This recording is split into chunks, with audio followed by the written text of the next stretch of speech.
Welcome back to the MM Sports Pod. We're going to be talking some NFL Week 15 and then previewing Week 16 for y'all. No Max today. We have Rayce back on the pod. Rayce, good to have you back on here, man. How you doing today? Hey man, thanks. I'm good to be back today. I wish some of my bets would have hit over Thanksgiving, but we're here to, throw out some more hopefully good picks and recap week 15 a little bit. Yeah, we had a rough week on the pod in terms of picks. We're hoping to get you guys right this week, though.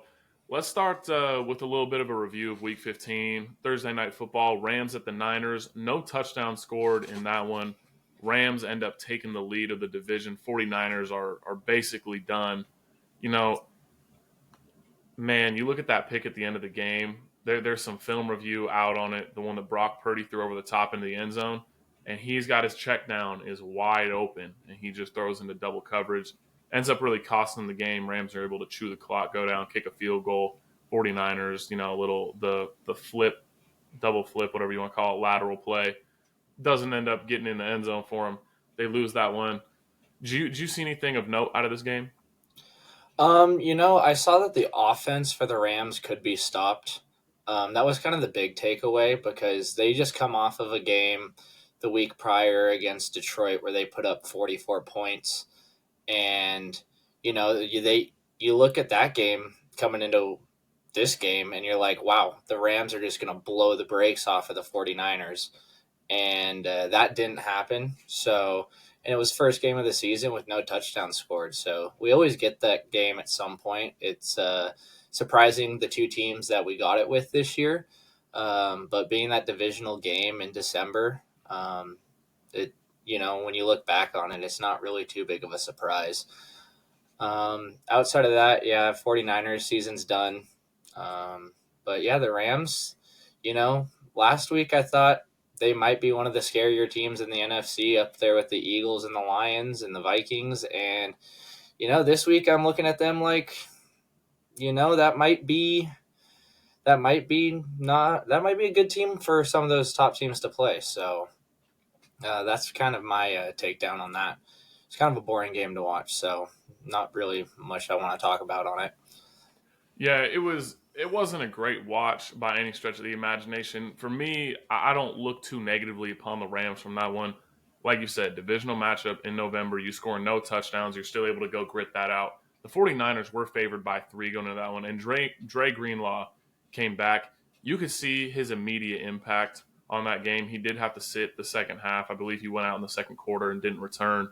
But man, Dre Greenlaw is a dog, and you could see the difference in the 49ers roster. But at this point, their season's done. The most wins they can get to is 9, and in all likelihood, that is not going to get it done for them, even for a wild card spot. So we'll get into the standings a little bit in the playoffs when we get into the end of these previews. But Rams putting themselves in a great spot to go make the postseason. Let's talk a little Dolphins and Texans. Tua, man, I've been a Tua hater for a long time, and this is one of those games where I feel really good about it. He threw 3 picks. 2 of them were to Derek Stingley. He was covering Tyreek Hill, and they were just ugly. I mean, he threw it right to Stingley. Great plays by Stingley. Don't want to take away anything from him, but they were bad picks from Tua. The Texans defense kind of carried the day here. They put up 20, which is nothing special. They didn't really do anything to make me feel spectacular or that they're trending super up going into the playoffs, but they do get a win. They clinch a spot in the playoffs. For the Dolphins, they're pretty much out of it at this point. What'd you see in this one? Yeah, that was kind of my exact thoughts as well. I thought Houston took care of business, but it was quiet. They didn't go out and show out. Do that dominant performance. I still want to see that out of Stroud, though. I want to see those numbers from last year, and hopefully, coming into the playoffs, they got the Chiefs coming up. So, I want to see those Stroud numbers from last year. You just said he was somewhat efficient, 18 for 26, 131 yards, 2 touchdowns. I thought Joe Mixon was also really underwhelming in that game. He saw 12 carries for 29 yards. He was the leading receiver, though, for the team. I think he had 5 receptions for like 55 or something like that. And, try again next year, Miami. I'm believe it or not, a Miami fan, and I had really big hopes for them this year. I do like what I'm seeing out of Smith over there, that tight end. He's getting a lot of really good reps. I think him and Tua are getting a good connection. And I think Tyreek's got to really focus on catching the football here. I think he went 2 for 7, 36 yards. You were talking about Stingley.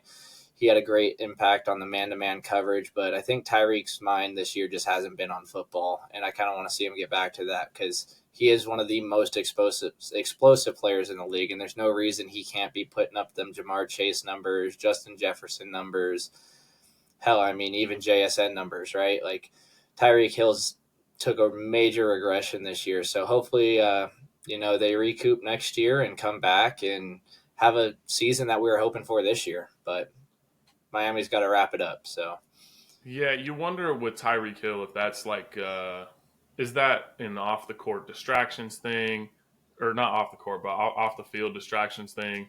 Is I that mean, a having what I think the rumor is 5 kids born this year, yeah, that might be a distraction for him. yeah, But right, exactly. Is that it? The other thing to me is, how much is his body deteriorating? Because I think he's getting to the age where that's a realistic thing to be looking at, and you still see him moving. But the first thing to go is quick burst, and so not necessarily top speed, but your quick burst is going to be the first thing to go, and that's something that he definitely relies on, being able to put a quick move on and go get a quick slant before anyone can beat him to the spot. So is his body starting to deteriorate? Is it the off field? I'm imagining that it's kind of a mixture of both. You kind of see it with aging point guards if you think about the NBA. You see guys, their quick burst isn't as able to go, and then they kind of start turning into more, passing guys. Well, that's not really an option in football. Tyreek has to win at the line of scrimmage, and he has to win with quickness. He's not a big physical guy. He's not going to go out physical a corner. So if his agility does start to drop off below the elite level, I think you could pretty quickly see regression. And I'm curious. I hope that's not the case, but I'm curious if that's what we're starting to see this season. yeah, we'll have to keep an eye on him going into next year. So Yeah, absolutely. Let's talk some Colts Broncos, man. Another AFC game that was important in terms of division race, wild card race. Colts needed this one desperately, and they could have put themselves in a pretty solid spot moving forward.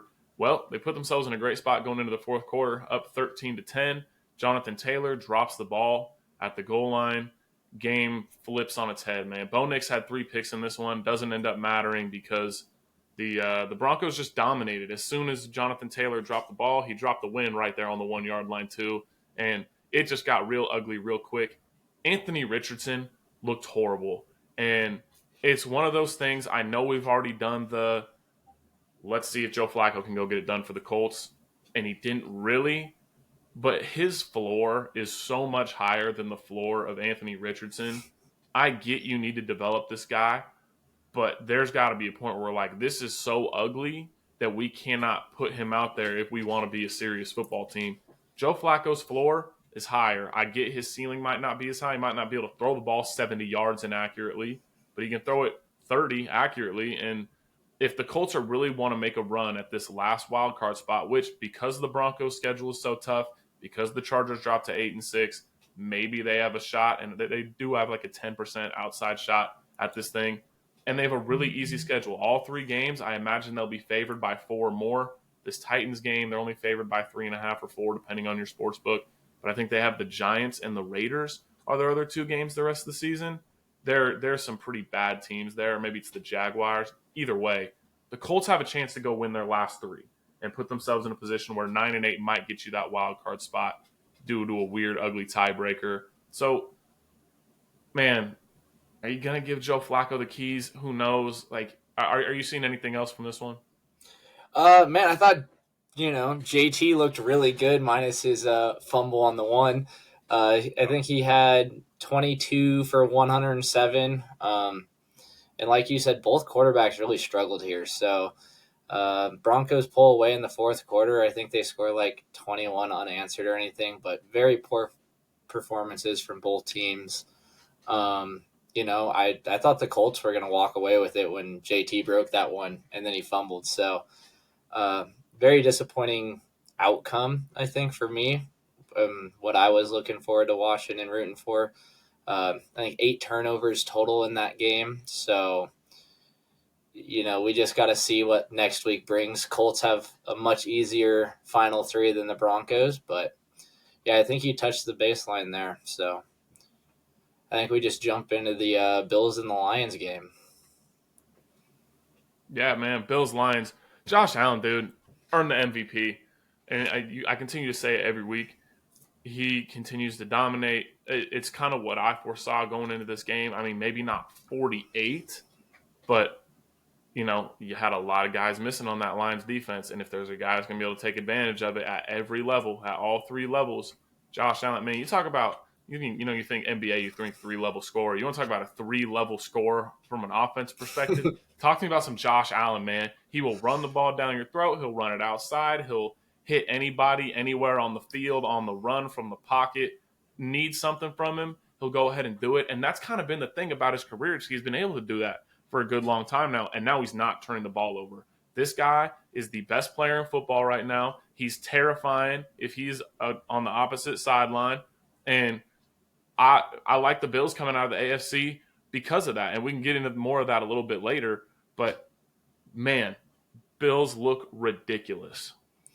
Yeah, I don't know if anybody can stop Josh Allen. The dude has been on an absolute burn over the last 3 weeks. I think I believe the statistic was since his engagement, he just got engaged 3 weeks ago, and ever since then, no turnovers, just been a menace on the field.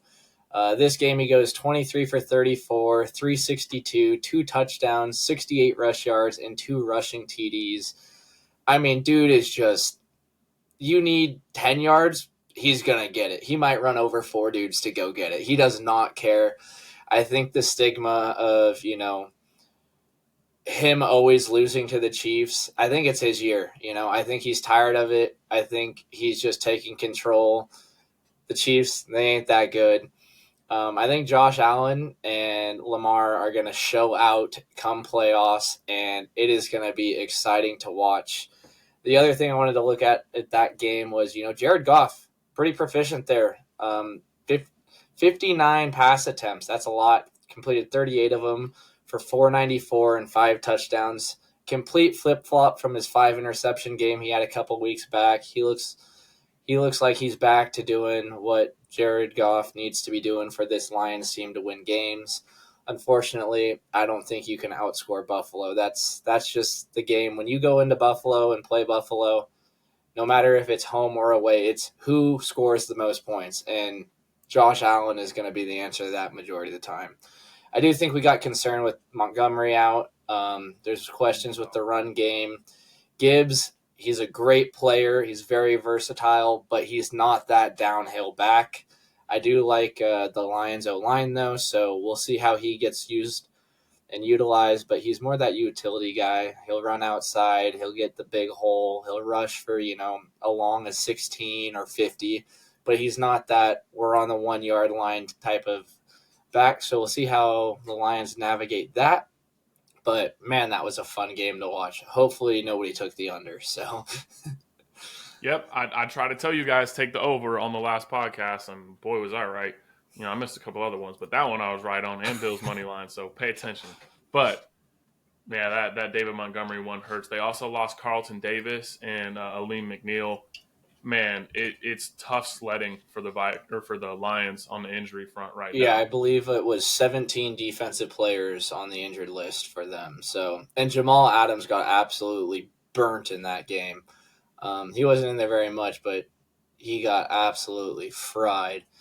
So, yeah, that man fell off the face of the earth. As a Hawks fan, I mean, he just was not performing, and then he goes to the Lions. He's a practice squad guy, and you just get to fill in, and it just continued to look ugly. Lions, big concerns, man, because Eagles are showing up. The Packers look real good. The Vikings, there's no doubt the Vikings are a very serious team. As much as people didn't take them serious coming into the year, they're very serious. And if the injuries keep racking up on the Vikings, and you ask them, especially if they don't manage to pull off this 1 seed, you ask them to go win 4 games in the Super Bowl. You say, Jared Goff, I need you to be perfect for 4 consecutive games and go get me 35 plus the game because our defense is so beat up.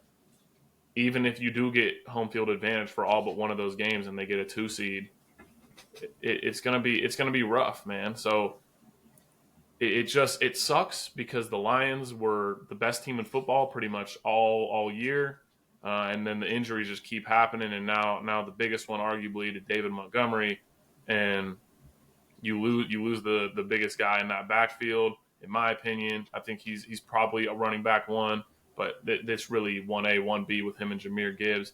Jahmyr Gibbs is gonna have to step up in a big way, and so is Jared Goff. And at this point, I don't know if you can consider the Lions a top 3 Super Bowl favorite just because of those injuries, and it's just an unfortunate reality for that fan base and that team in general. I got one question to kick to you about that though. Lions down 10 with about, I think it was 12 minutes left or so. Dan Campbell, onside kick. Now, just for a heads up, you can no longer surprise onside kick, right? So he had to elect an onside kick. So you're not surprising anyone. And then they kick it with 12 minutes left. Bills end up turning it into a touchdown, I believe, right off of that. How did you feel about that call? You know, knowing Detroit and Dan Campbell, that call didn't really surprise me. I think with having to elect for the onside kick now, it kind of changes when you might attempt it. So I'm not going to say if I was the coach that would have been my decision, but I can see, you attempt it with 12 minutes left. If it doesn't go your way, you hopefully hold them to a field goal. You're still down 2 scores and you save a bunch of time on the clock.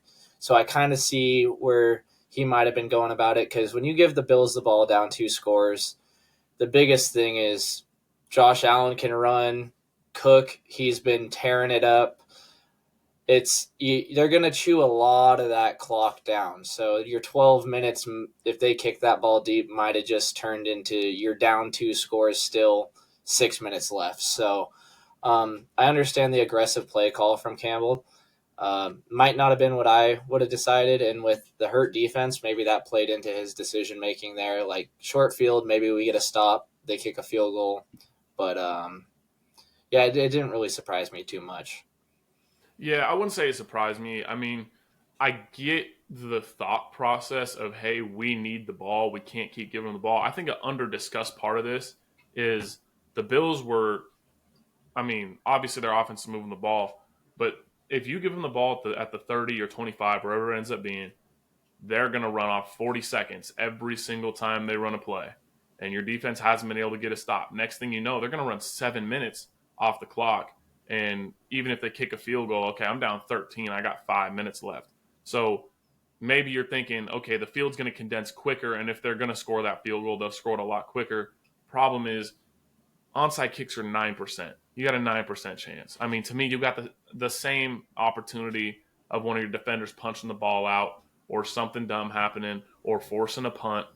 Like, if you had better odds, or especially if you did still have the opportunity to kick those surprise onside kicks, I would get it. And I respect Dan Campbell for being consistent, but with 9% being, I think, the rate of recovery in the last 6 or 7 years or whatever has been since the onside kick changed, I mean, it's been tough, man. It's tough. Let's talk some Steelers at Eagles. We talked about this last week. We said Steelers, if they can go in here, they're a bona fide tier 1 contender. It turns out no Pickens in this one, which, that definitely hurt the Steelers, but they got dominated, specifically in the second half to close out. The Eagles, I think, rip off an 11-minute drive to close out that game. I think the Steelers had the ball twice in the second half, maybe a little garbage time possession at the end, but 21 plays, 88 yards, 10 minutes, 29 seconds finishes off that game. Steelers get absolutely dominated, and the Eagles look absolutely ridiculous. What are you seeing from this one? I'm seeing an Eagles offense from last year that now has a defense. And that scares me because last year I didn't think the Eagles had a defense worth even mentioning. And this year it might be the scariest defense in the NFL. I think statistically they are ranked number 1. And A.J. Brown and Jalen Hurts continue to silence the doubters. Their connections just heating up more and more. There's all this locker room talk and teammates saying this and that, but you know what? They went out and they showed out. And no question, I think Philly's the best team in the NFC right now. I think come January, they're going to be an issue. if the NFC runs through Philly, that's a bigger issue. Um, I you know it's hard to doubt the Eagles at this point in time, especially with the season they've had. And then looking at the Steelers, they've had a pretty solid season. You lose a tough one to a tough team, and you get to touch the ball twice in the second half. So when a team just runs out a 10-minute drive on you to end the game, that is just got to be infuriating. It's got to be hard. That's a tough one to walk up to the podium on because you can't even put your offense out there to change it. Saquon's just that guy. Jalen Hurts is that guy. And A.J. Brown, if you need 3 yards, he's running a little slant route and getting you 3 yards and bodying out whoever's on him.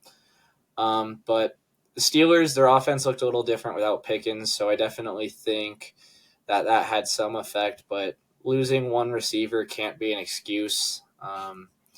So I think the Steelers have some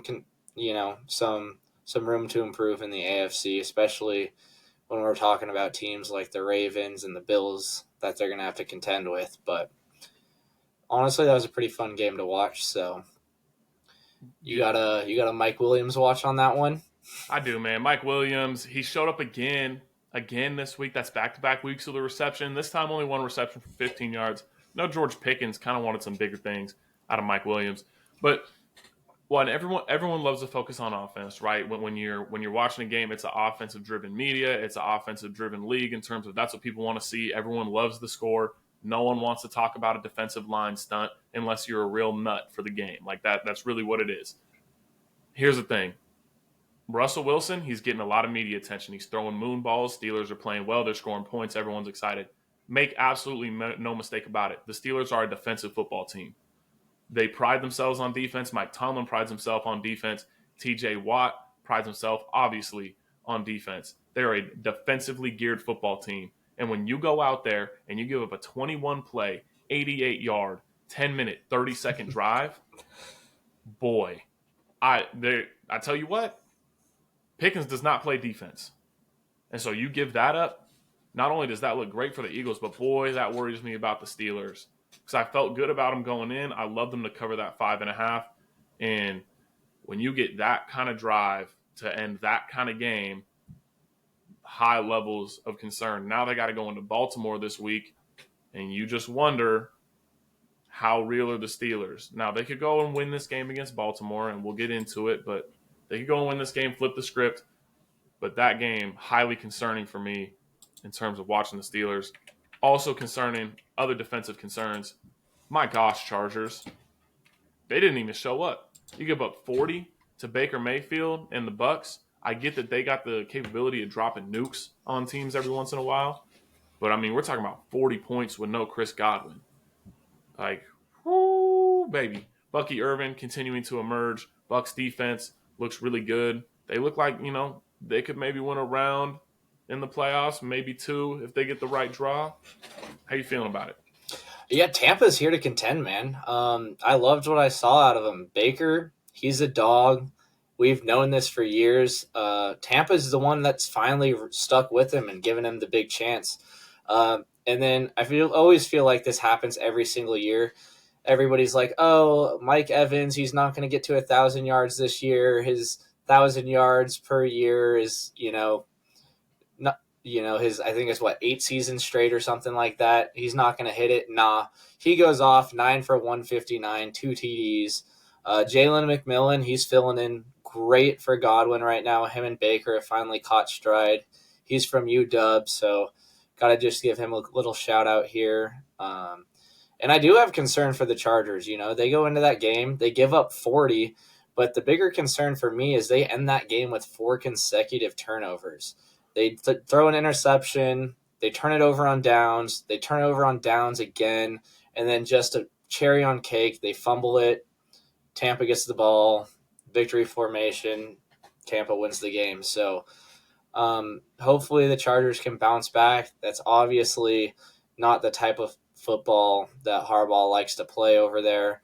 So I really liked what I saw at Tampa. I think they're here to contend. We'll have to see if they can carry this momentum through the end of the season. And into the playoffs. So Yeah, interesting enough because AFC looked like clearly the best conference, and then week by week the NFC continues to look better and better and better.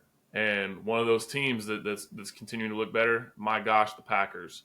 They made the Seahawks look foolish, man. They absolutely dominated them. They did exactly what they wanted from the jump. They took the ball, took the opening kickoff. They said, "We want the ball," and they gave it to Josh Jacobs 10 straight times or something like that. I think it was 8. But they gave Josh Jacobs the ball 8 straight times, brought in a rookie for one play, and then said, "Josh Jacobs, go ahead, go score your touchdown." He had 14 points, fantasy points on the first drive. I mean, my gosh. And then it didn't get better.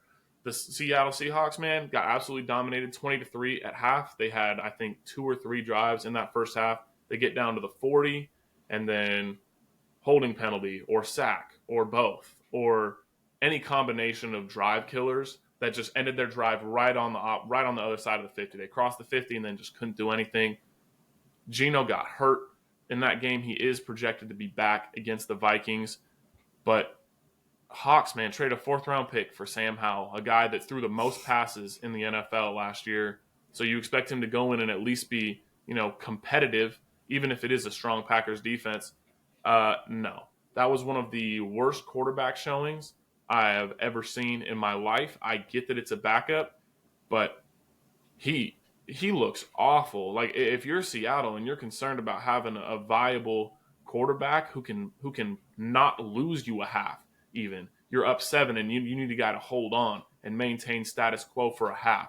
He obviously is in no way capable of doing that. I get the offensive line was being dominated, but like I said, that is one of the worst quarterback showings I've ever seen. He threw a pick where if the first guy didn't intercept it, he threw it to Noah Fant running like kind of like a seam hook. So his tight end's running a little seam hook pretty much right on the outside of the hash marks. Throws it. Linebacker, I believe it was cover 3. He's playing that middle zone. Jumps it. Yet a safety playing right underneath Noah Fant with outside leverage. He would have picked that ball off before it got to Noah Fant. And then there was a safety coming downhill from over top that would have cleaned his clock and forced an incompletion. Had that ball somehow magically vanished through 2 Packers and got to him. And that was probably the most notable throw that he made all night. It was ugly, man. It just, gosh. As a Hawks fan, that one's frustrating. I had to vent about that one a little bit. yeah, no. Statistically speaking, that was the worst quarterback performance with 15 snaps or more from a quarterback since the year 2000. And I believe I saw out of every quarterback snap recorded, it ranked like 10,034 out of 10,060 for quarterback ratings and performances. 5 yards, 5 yards, 1 interception on 15 snaps. Not a good look for Sam Howell. He came in, never really got rhythm. And I was at that game, and man, Green Bay, they can add Lumen Field to part of their real estate because that stadium was loud. Go Pack Go was just being screamed across the board. It was louder when the Seahawks were on offense than when they were on defense. So Green Bay went in there. They knew what they were going to do. They executed. Seattle's defense looked absolutely lost. But the one upside for Seattle is JSN number 11, Jackson Smith Njigba. That kid is slick. He looks better and better every single week. He's always open. I saw maybe 3 plays where if the ball went to him, he was locked down. I mean, the kid he's going to be a top 5 receiver next year, maybe a top 3, especially if Geno does get extended in Seattle because him and Geno just have that connection. And it leaves Seattle with questions. Do you extend Geno here? Because that performance from Sam Howell was just not it. So now, if you had a Sam Howell project in the works, you were going to let Geno walk this year, maybe draft somebody. Who are you going to draft? So I think Seattle might have a lot of questions to answer here in the front office. But hats off to Green Bay. They came in with a very low rated defense statistically and just absolutely dominated. So I think I think Green Bay, if they can hold that standard on defense and stay efficient on offense, I think Love went 20 for 27, 229, two TDs. And again, like you were saying, Jacobs, that first drive, just I think he had 10 touches, but ended up the game with 26 carries for 94 yards. So I think Green Bay is sitting in a good spot, um, a wild card spot based on their division. But I think Green Bay is looking pretty good going into the playoffs here. Yeah, man. Like I said, NFC is absolutely terrifying. Whoever gets that 7 seed, I think that might. I mean, obviously it's the 7 seeds who can be a little bit weaker, but the Commanders, I don't think they're really scaring anyone with the way they played against the Saints. We didn't really break that game down too much, but Commanders almost give up a 17-point fourth quarter lead to a third string quarterback playing for New Orleans, and they're kind of falling off to me. They're continuing to not look as good as maybe they did. You know, whoever gets that 7 seed, whether that be Seattle, whether that be LA, maybe the Falcons with Michael Penix make a little run at it. You know, who knows? That could be a weak spot, but they were never going to go into Philly and Detroit and win anyway. Everybody else in the NFC looks terrifying. Minnesota, Detroit, LA, the Rams. I mean, the Bucks are looking up. Like we said, Eagles and Lions. I mean, gosh, that's a gauntlet to try and get through. I think more so than previous. Speaking of the Falcons, it's time to get to everyone's favorite part of the week, and we've changed it. It's no longer the "This Team Sucked" award. It's not, because it's not called just the Man of the Year. It's the Walter Payton Man of the Year. So we were like, this team sucked, man. It's the Kirk Cousins "This Team Sucked" awards, baby. Clap it up for Kirk Cousins. Always going to get a shout out.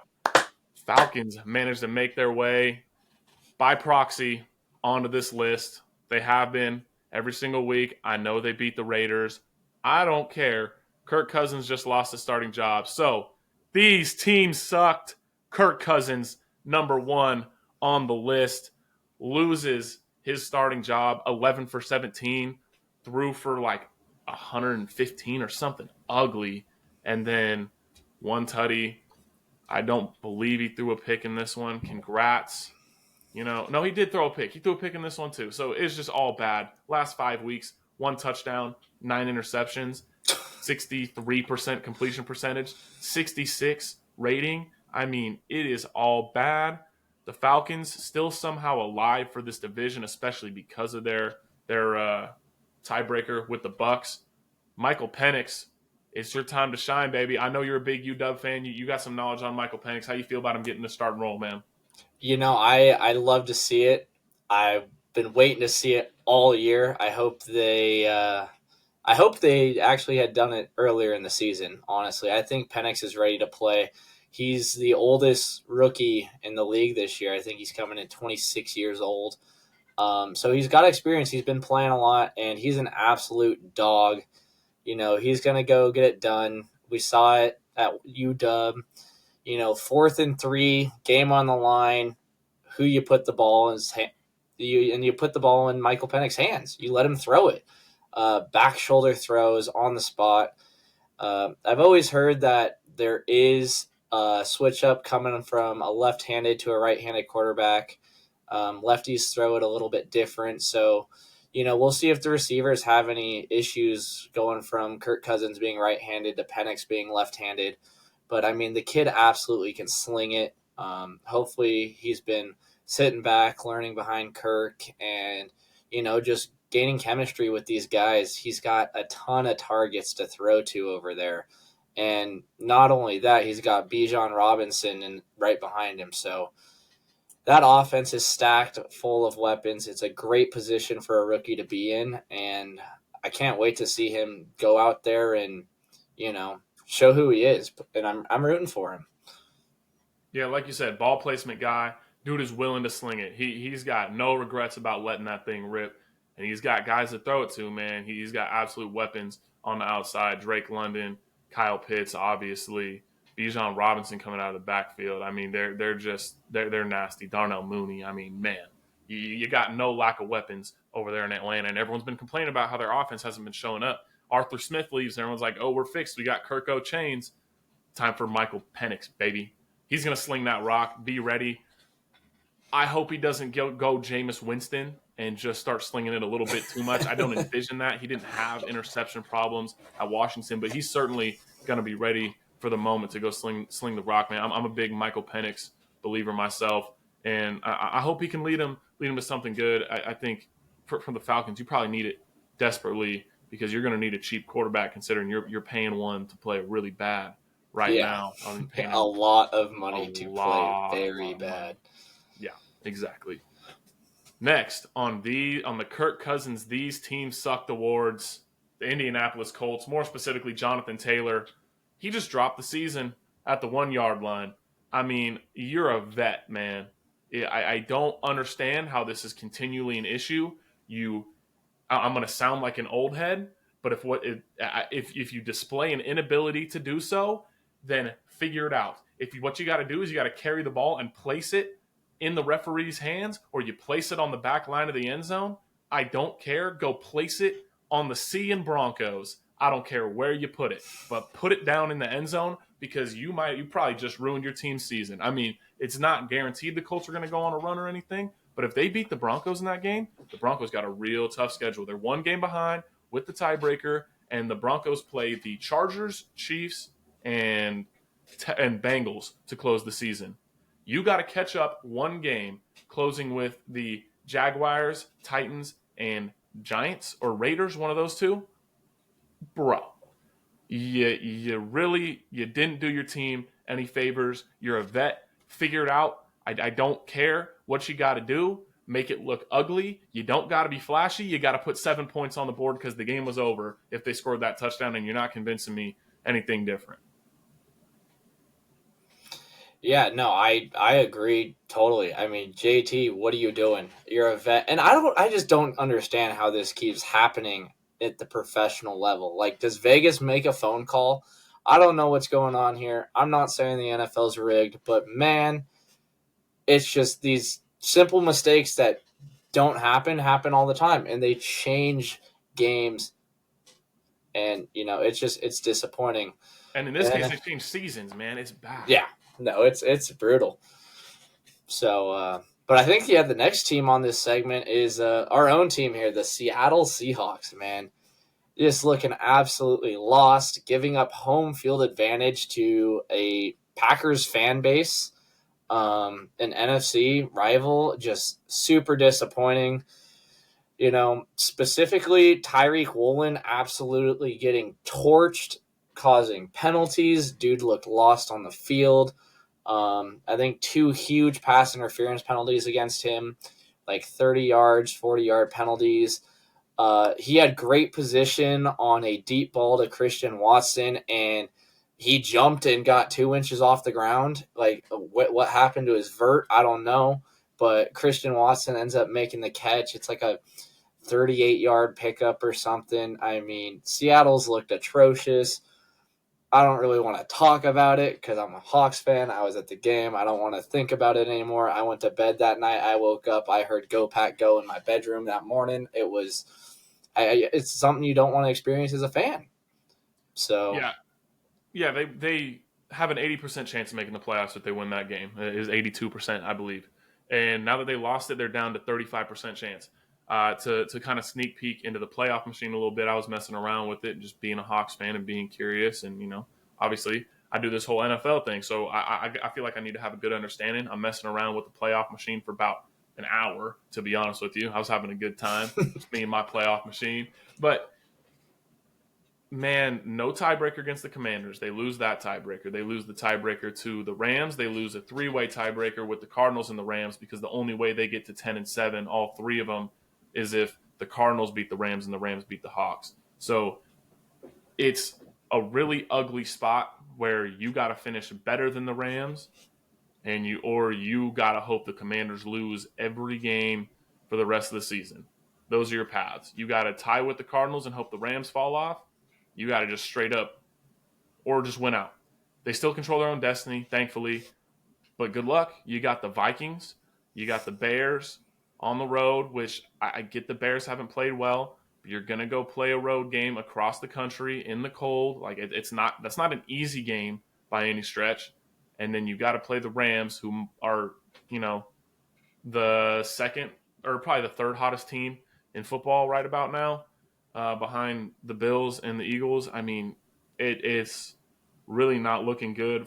I want to believe that this team is going to be able to turn it around, but when they've played quality opponents, they've gotten blown out the water. I get Geno left the game, but you open up, they got dominated buzzer to buzzer before Geno went out. They were still getting dominated by that team. They couldn't stop the run, specifically at the beginning of the game. The defense figures that out at the end. Too little, too late. Hawks, saddest day of my life. But you guys are on the Kirk Cousins, these teams sucked awards. Let's move on. Let's I just mean, get. I want to throw one more team in there that we just talked about. And it is the Bears. They belong on the list. They do. They play the Vikings there, divisional game. They absolutely sucked. I think I figured out how to fix the Bears. First step is sell the team. Then you get a new GM, a new coach, a new OC, a new DC, build a new stadium. You get 3 new offensive linemen. You hope Caleb Williams gets a little bit better. You hope the Vikings and Lions regress next season and the Packers change divisions. And that's how you fix the Bears. And They're so close, man. They're almost there. What are you talking about? I think they're almost there. So uh, they just have the worst cycle of life. They get a first round pick. They draft a quarterback. They suck. They fire their GM. The new GM doesn't want the quarterback. They want their own quarterback.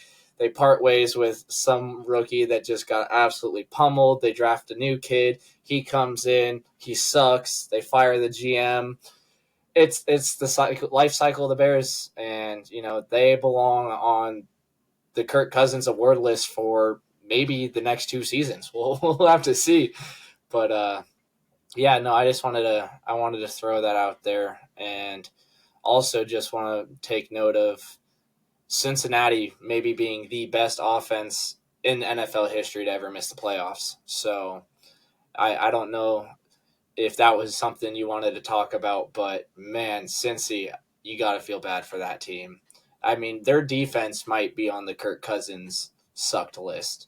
Oh, So they have been before, and they probably will continue to be for the rest of the season, especially when we talk about them getting eliminated from the playoffs. Assuming they do have a slim chance to go on a crazy run here. The problem is they don't have the tiebreaker with the Colts. And the Colts have a pretty easy run going on here. They're going to have to beat the Broncos. They're going to have to beat the Steelers. And the Browns. It's tough sledding for the Bengals to get there. If the defense figures it out, there's no saying they can't do it because, my gosh, does that offense have the ability to go nuclear?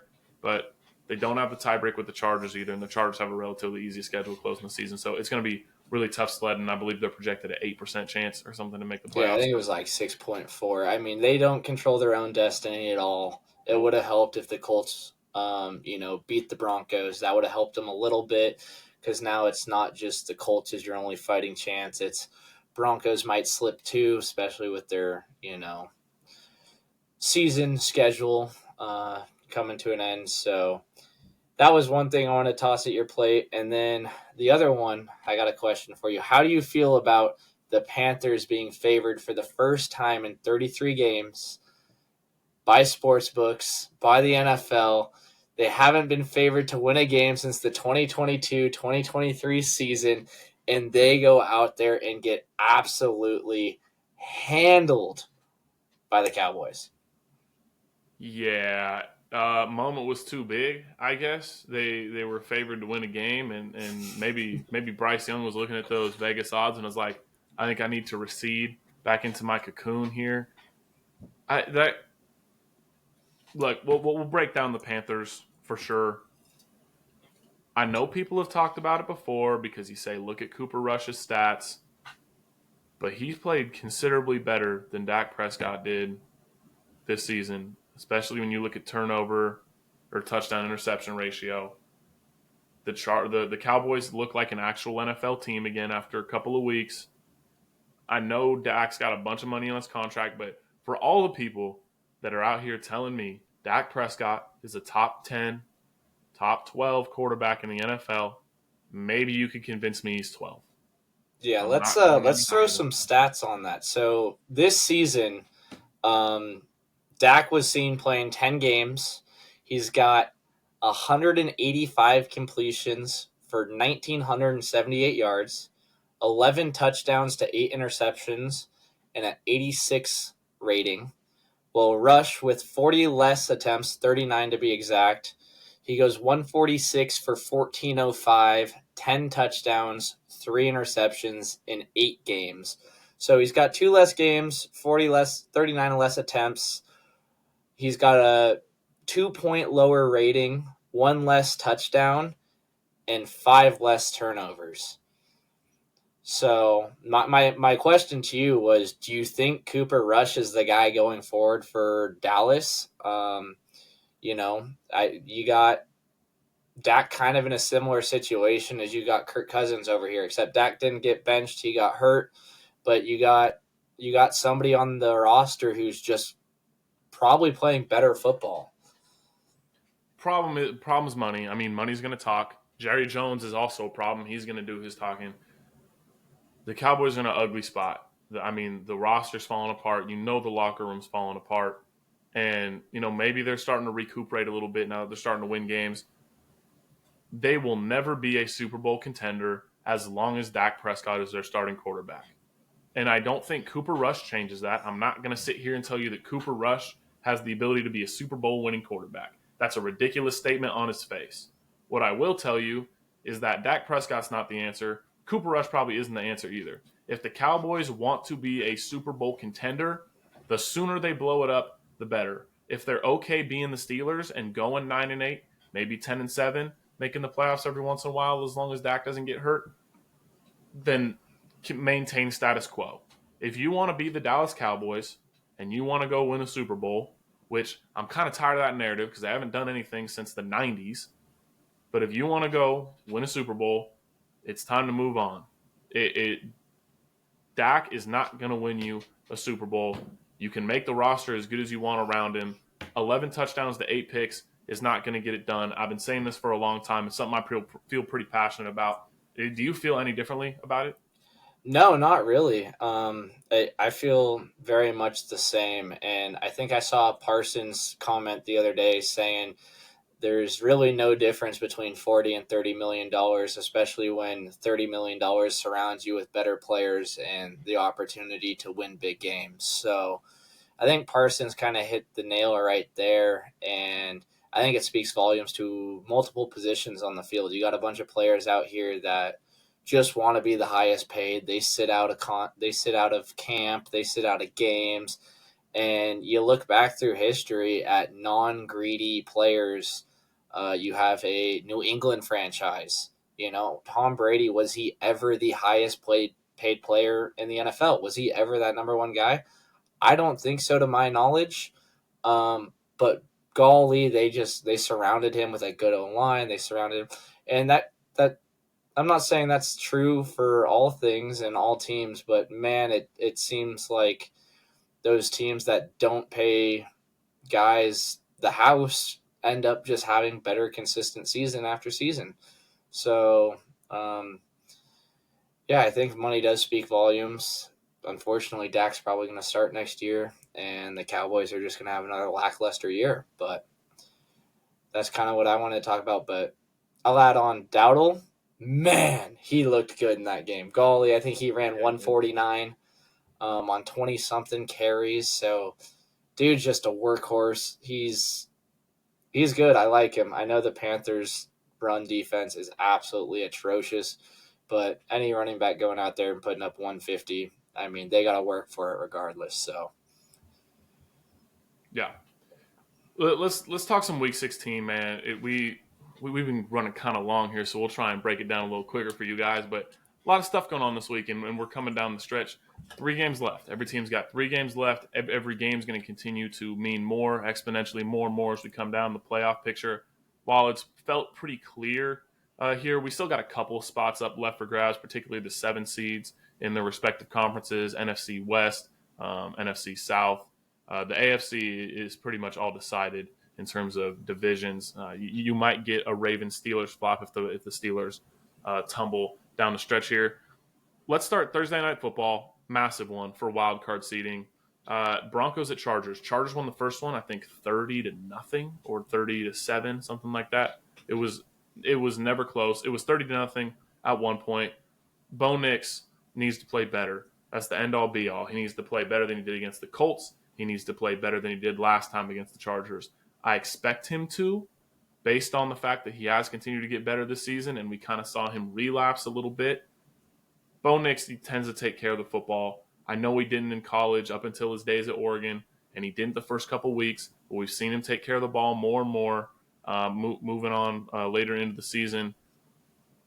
Chargers, man, it need it. You got to flip the script here. You dropped to 8-7. You turn into a little bit of danger here. Who do you got winning this one? I like the Chargers here.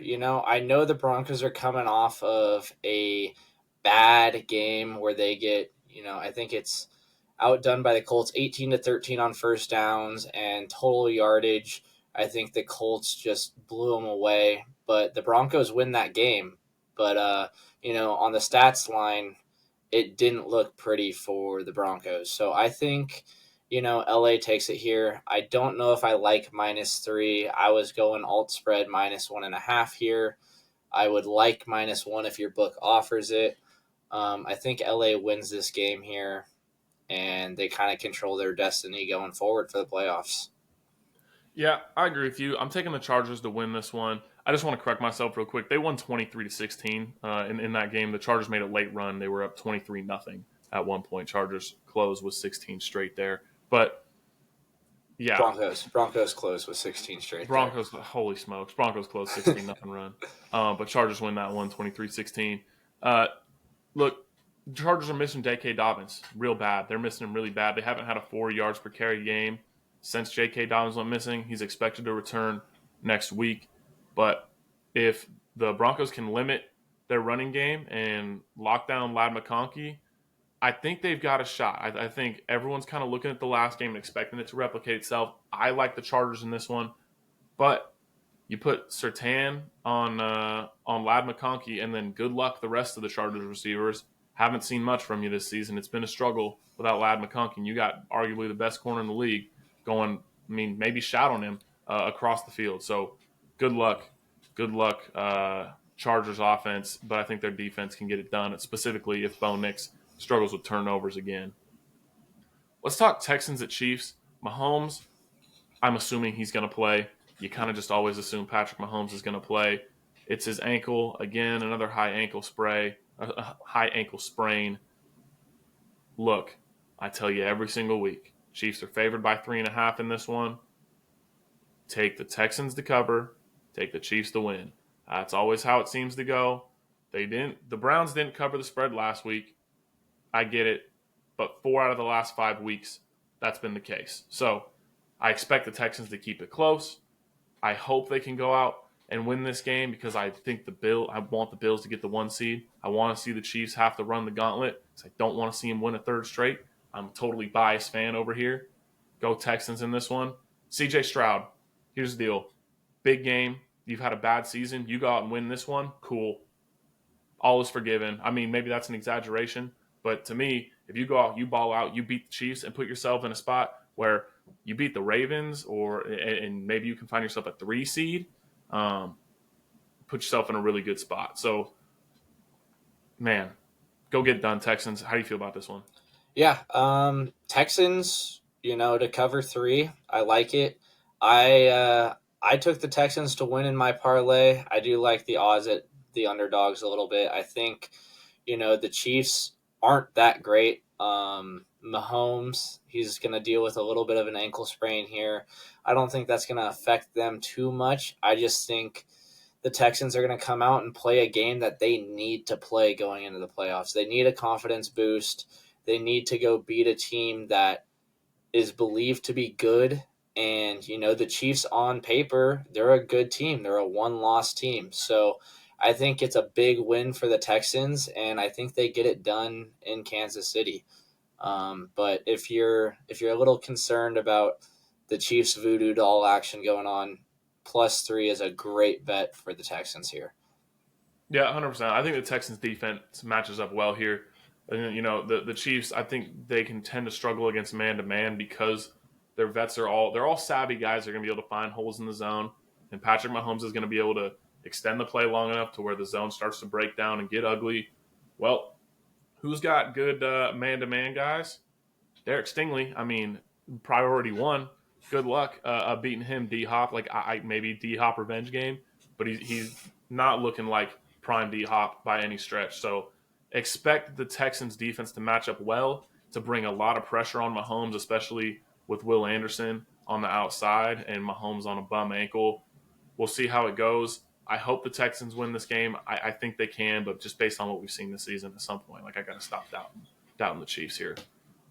Let's talk some Steelers Ravens. Baltimore favored by 6 in this one. Over under 44.5. TJ Watt doubtful to play in this game, and Pickens is questionable. Lamar threw 5 touchdowns last week. I mean, you would expect him to against the Giants. Somehow his MVP odds are even steeper than they were, even though he threw 5 touchdowns. Josh Allen, man, he's a dog. Absolute dog. Ravens need this one if they want any chance at getting home field, any type of home field games in the playoffs in terms of winning the division. They wouldn't have the tie break even if they win this one, but they'd be tied in terms of win-loss, so they just got to beat the Steelers by 1 in the last 2 weeks. You think the Ravens can get this one done?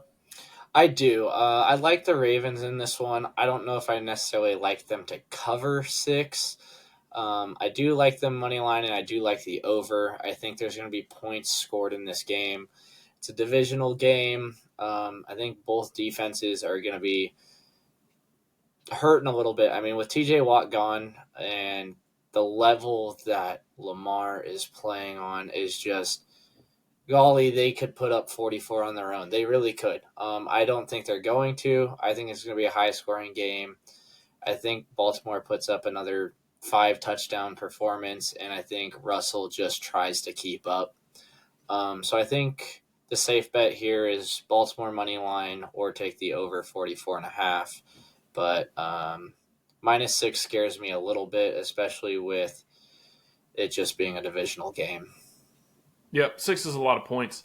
I do expect this over to hit. I do like it specifically with TJ Watt being out. George Pickens not playing, questionable to play, does concern me a little bit with the over.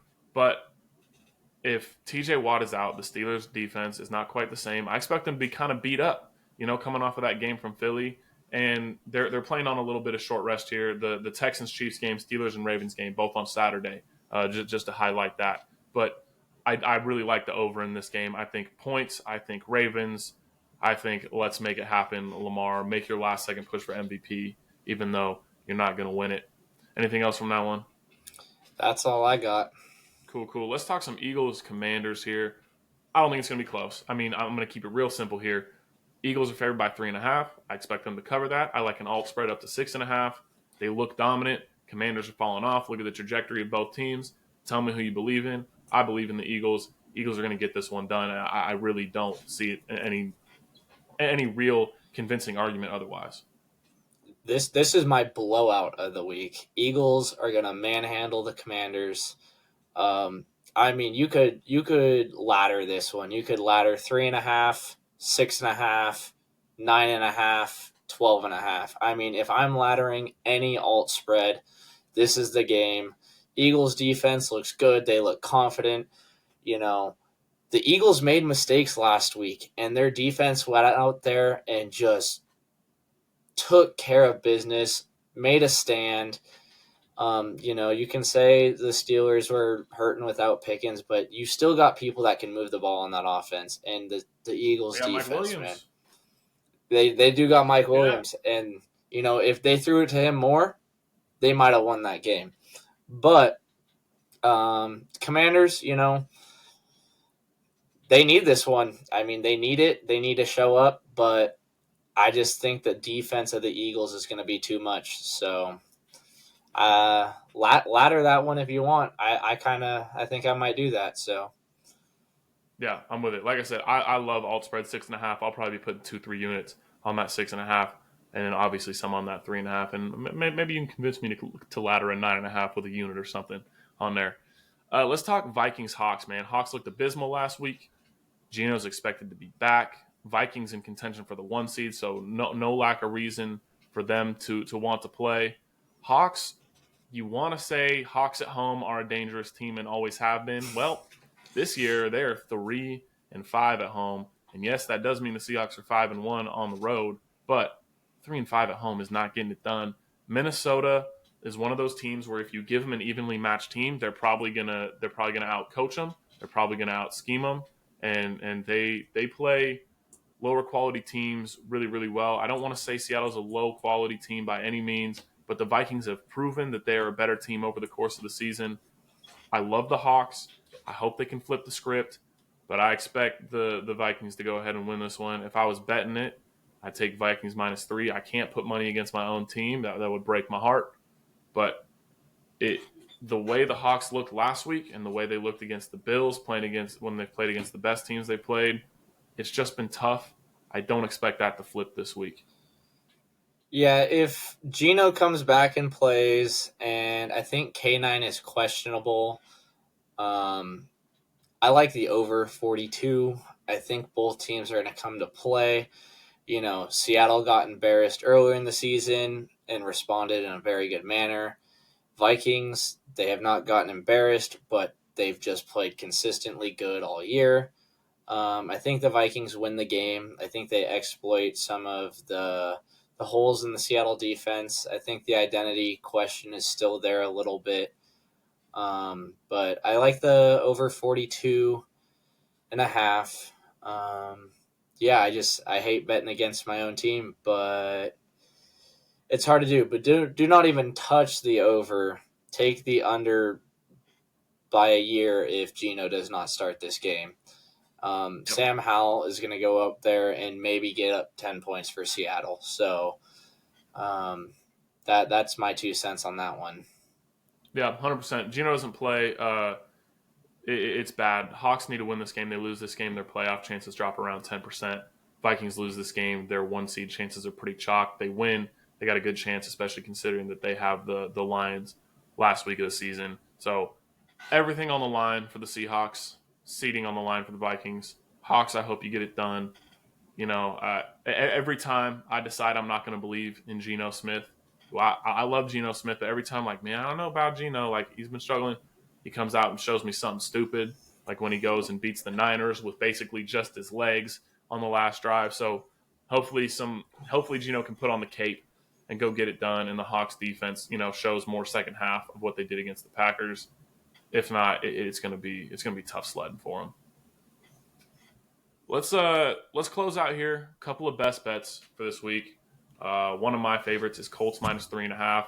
I know Anthony Richardson played like absolute garbage. I get it. The Titans are a terrible football team. The Colts should be able to cover 3.5 against the Titans. Maybe Mason Rudolph plays and they show some signs of life. I don't envision it. I envision Jonathan Taylor is going to have a lot of yards on the ground. Anthony Richardson is going to be active with his legs, and he's going to have to get right. But either way, Colts cover 3.5. If you're really nervous about it, sell that half point. Go ahead and go Colts -3. But I like Colts to cover 3.5. I like that one too. My lock of the week is going to be the Lions -6.5 at the Bears. The Bears suck. I mean, they're not going to find answers, and the Vikings manhandled them. Detroit's going to manhandle them. This is another game you could ladder that spread. I don't know how far I'd go up. I don't think I'd go past 9.5 or 10.5, but man, Detroit likes to put up numbers, especially on bad teams. So I think 6.5 is a pretty good bet there. Yeah, I like that line. I think you can say, well, the Bears made it close at the end. Maybe they found something. I think that was the last bit of juice the Bears had in the season when they gave it all on Thanksgiving against the Lions and Eberflus ends up getting fired. So, yeah, I like that line. I think the Bears are done. I like San Francisco money line. They're playing the Finns. I'm just not a huge believer in the Finns, especially if Dre Greenlaw plays for the Niners. We saw the difference that makes for their defense. And, I get it's even money or minus 105, depending on your book. I think the Niners are the more talented team. I think the Dolphins have not shown a whole bunch, especially against quality teams this year. They didn't look great against the Texans. I think the Niners defense is arguably better than the Texans, especially with Dre Greenlaw back, and they're going to be able to do enough offensively to go get this one done. So give me the Niners. Yeah, no, I'm going to agree with you on that one. I believe the odds have actually shifted a little bit to now them being an underdog at plus 105, but not a huge shift. But yeah, I do like San Francisco money line. They're not playing for a draft spot. They're playing for pride. So they're going to go out there and take care of business. Yeah. You got any other bets, man? That's it for my bets this week. I don't really have any other bets. One line that does draw attention to me is we know Atlanta is starting a unknown at quarterback. I mean, Michael Penix, he's known, but he's not known on the NFL level, and they have Atlanta favored at 7.5 over the New York Giants. That just tells you what little faith anybody has in the Giants. Season's over. Draft Cam Ward. Try again next year. But, man, having a complete unknown and being over a touchdown underdog is kind of insane. So I just wanted to throw that one out there. But outside of that, I think I'm pretty confident in the picks we threw out there and looking forward to hopefully making a couple of units this week, and hopefully the listeners do as well. Yeah, absolutely. Giants, man, they don't want to win that game either. So I know Vegas is probably putting a little bit on that. One quick note. If you're looking for massive lines, if you're one of those people who's like, NFL games are close, if you see a big enough line, I'm going to bet it no matter what. Saints, 14.5-point underdogs against the Packers. Derek Carr, doubtful to play in that game, and that's why Saints traditionally don't play well in the cold. If I had to pick, honestly, I'd pick the Packers to cover that 14.5. But if you're a fan of big lines, Saints, 14.5-point underdogs there. That is going to do it for us. Went a little long here, but, like we said, we're coming down the home stretch, and it's always good talk some ball with you, my man. Any closing thoughts for you? No, I'm just glad to be back, and maybe you guys will see me again in the playoffs or something. Always happy to fill in and talk about football. Yep. For my Seattle audience, I'm currently working on possibly, so no promises yet, but working on possibly doing a Seattle special. I've got a little bit more time now that I'm not in college, at least for this month over break. So having Rayce, Peyton, my Seattle guys on, and giving you some real deep dives into Seattle. We love talking about them on the pod, but even giving you deeper dives, maybe some more schematic stuff, some mechanics, maybe some, not at this point, but trade possibilities, free agencies, look ahead, all the stuff you'd want for the Seahawks. Give you a little bit of a Seahawks special 30-minute podcast, looking into doing that. I know a lot of you guys are Seahawks fans, so want to give you guys all the content that you want and deserve to hear. So we appreciate y'all listening, and go make some money this weekend. Yes, sir.